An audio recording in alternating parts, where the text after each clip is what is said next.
I was downtown one day, and I was in my car, and a soldier stopped, and he asked me what nationality I was, and I said I'm Vietnamese, and he says, you know, I served in Vietnam, and I said, well, thank you very much for being there, and he broke down and cried because he said nobody ever thanked him.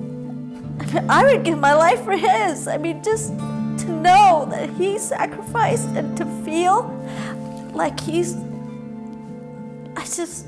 that broke my heart. In order to understand why 40 years after the Vietnam War, this lady is still moved by Vietnam veterans, you need to understand where she came from. My name is Kinley. I'm a 16-year-old student and I'm half Vietnamese. This is my mom, and here is her story. My mom's name is Tu Thuy Thi Trinh. That's how you say it. She was born in Pleiku, Vietnam on October 13th, 1966, 11 years after the start of the Vietnam War. Her father was a treasurer in the South Vietnamese Army, and her mother worked at home raising 8 children.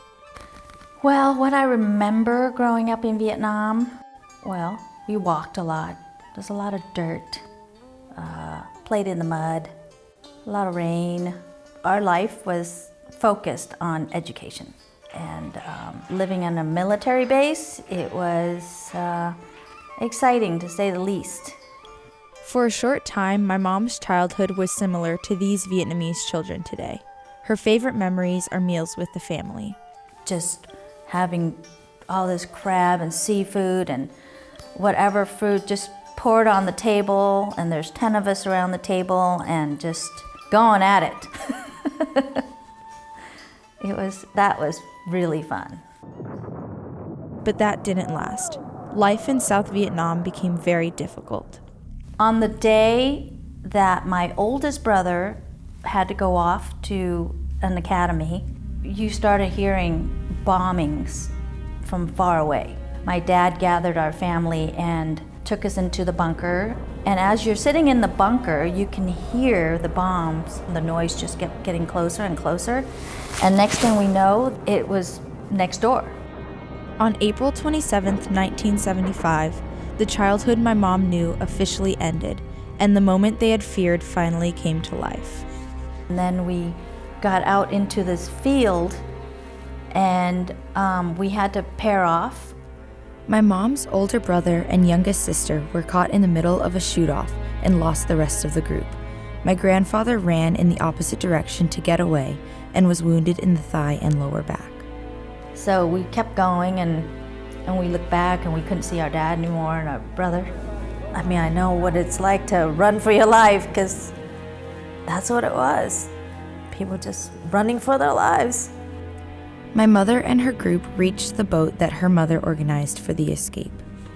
The fisherman threw us off the boat, so my mother had to beg him to put us back on, and he finally put us back on, and we were able to go out to the ocean.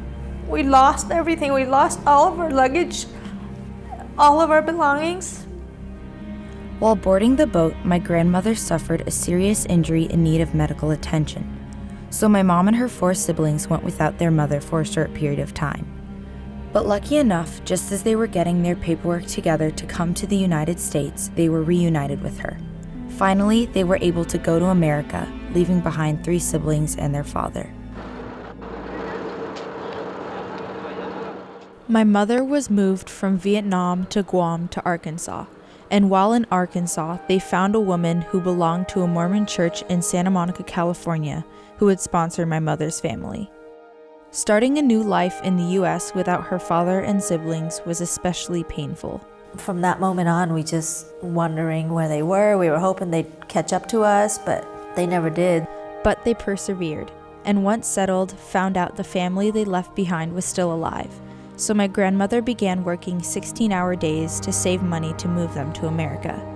10 people in one family reunited is just amazing. While many Americans didn't support the troops, my mom will never forget their incredible acts of kindness and valor. I wouldn't be here. My mom and dad wouldn't be here. my kids wouldn't be here. I do feel guilty at times because I do know that a lot of people were killed trying to protect us and save us.